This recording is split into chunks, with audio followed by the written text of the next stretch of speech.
চোখ বন্ধ করে সবুজ গম্বুজ খেয়াল করে যদি আপনি দরুদে পাক পড়েন, আপনি এক সময় দেখবেন আপনার ভিতর হঠাৎ করে নাড়াচাড়া হচ্ছে, ভিতরে এক ধরনের অ্যাশক অনুভব করছেন। যখন আপনি ভিতরে অ্যাশক অনুভব করবেন, সেটার একটা সিম্পটম আপনি ফিল করবেন, আপনার দুই চোখ ভিজে যাবে। যদি দুই চোখ ভিজে যায় তো মনে করবেন আপনার এই অ্যাশক ভরা কণ্ঠে দরুদে পাক দয়াল নবীর দরবারে প্রেজেন্ট করা হচ্ছে। কয়েকবার দরুদে পাক পড়ব, আপনারা ঝুম আওয়াজে দরুদে পাক পড়েন। আমি আপনাদেরকে বেশিক্ষণ কষ্ট দেব না। এটা এই কারণে, এর পরবর্তীতে আমাদের তাকরীর শুরু হলে আমরা কোনো ওয়াজ করতে আসি নাই। ওয়াজ করার জন্য তরবিয়ত লাগে, স্পিরিচুয়াল একটা হাইট লাগে, রাতের সিজদা লাগে, আখলাক লাগে, ভদ্রতা লাগে, তাকওয়া লাগে, খৌফ খাশিয়ত ওয়ারা সব কিছু আপনার কলবের বর্তনে জমা হলে তখন মানুষ ওয়াজ করতে পারে। আমাদের পার্শ্ববর্তী উলামায়ে কেরাম ওয়াজ করতে পারবেন, আমরা ছোটখাটো মানুষ ওয়াজ করতে আসি নাই। একটা নির্দিষ্ট বিষয়ের উপর আপনাদের দার্স বলতে পারেন, ক্লাস বলতে পারেন, বক্তব্য বলতে পারেন, ওয়াজের জন্য আসি নাই।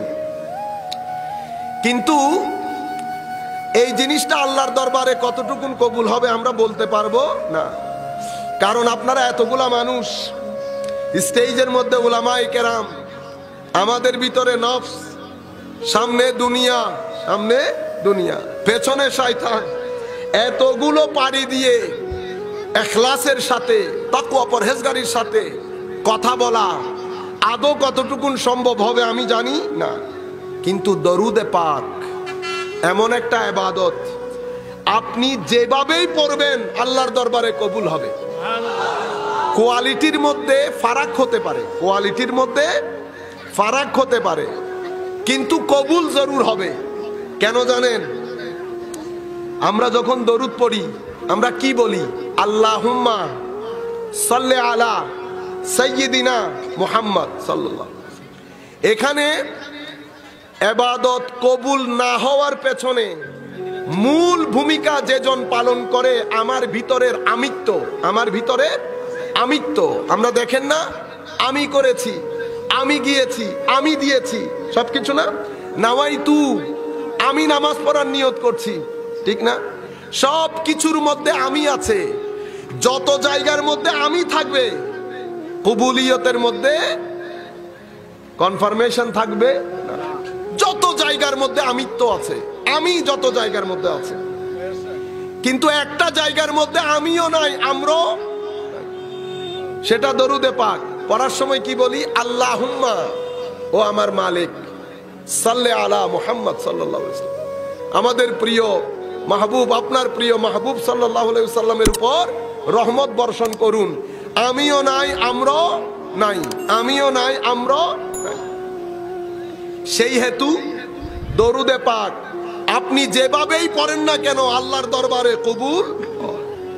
আর যদি আর একটু বাড়িয়ে বলি, ইতোপূর্বে আমি অনেকবার বলেছি, কেউ যদি চায় রাসূল করিম সাল্লাল্লাহু আলাইহি ওয়াসাল্লামের সাথে নিজের একটা সম্পর্ক করবে, নবী পাকের দূরত্ব গুছিয়ে আনবে, আল্লাহর নবীর কুরবত নসিব হয়, এমন কিছু করবে, তো ফারায়েজে দ্বীনের পরে দ্বীন যেই সমস্ত জিনিসগুলো আমাদের উপর ফরজ করেছেন, এগুলার পরে সবচেয়ে উত্তম মাধ্যম হচ্ছে দরুদে পাক। উত্তম মাধ্যম দরুদে পাক। আপনারা সেটা টেস্ট করে দেখতে পারেন, টেস্টও করবেন, টেস্টও করবেন। একটা করবেন টেস্ট, পরীক্ষা, আর একটা করবেন টেস্ট, এটার একটা স্বাদ পাবেন।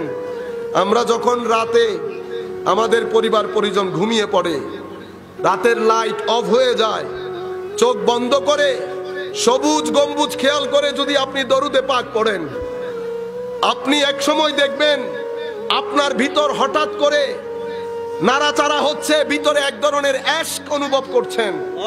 যখন আপনি ভিতরে অ্যাশক অনুভব করবেন, সেটার একটা সিম্পটম আপনি ফিল করবেন, আপনার দুই চোখ ভিজে যাবে। যদি দুই চোখ ভিজে যায় তো মনে করবেন আপনার এই অ্যাশক ভরা কণ্ঠে দরুদে পাক দয়াল নবীর দরবারে প্রেজেন্ট করা হচ্ছে।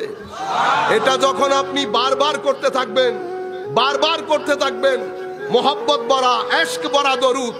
তো হাদিসে পাকের মধ্যে এসেছে, আমরা যখনই দরুদ পড়ি, কিছু ফেরেশতা আল্লাহ রেখেছেন, ওনাদের কাজ হচ্ছে আল্লাহর নবীর দরবারে ওই দরুদ পেশ করা।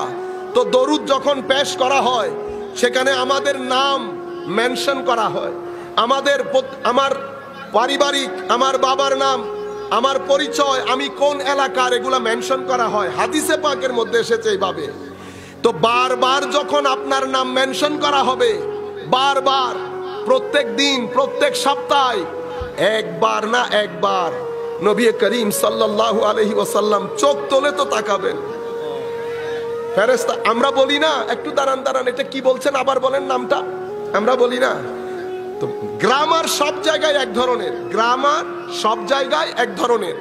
যেই জিনিসের মধ্যে মোহাব্বত থাকে, আদব থাকে, ইশক থাকে, প্রেম থাকে, ভালোবাসা থাকে, সেই জিনিস মানুষকে যেমন আপিল করে, মানুষকে যেমন অ্যাট্রাক্ট করে, অনুরূপভাবে এই জিনিস মালিকুল মুলককেও অ্যাট্রাক্ট করে, রাসূল করিম সাল্লাল্লাহু আলাইহি ওয়াসাল্লামকেও অ্যাট্রাক্ট করে।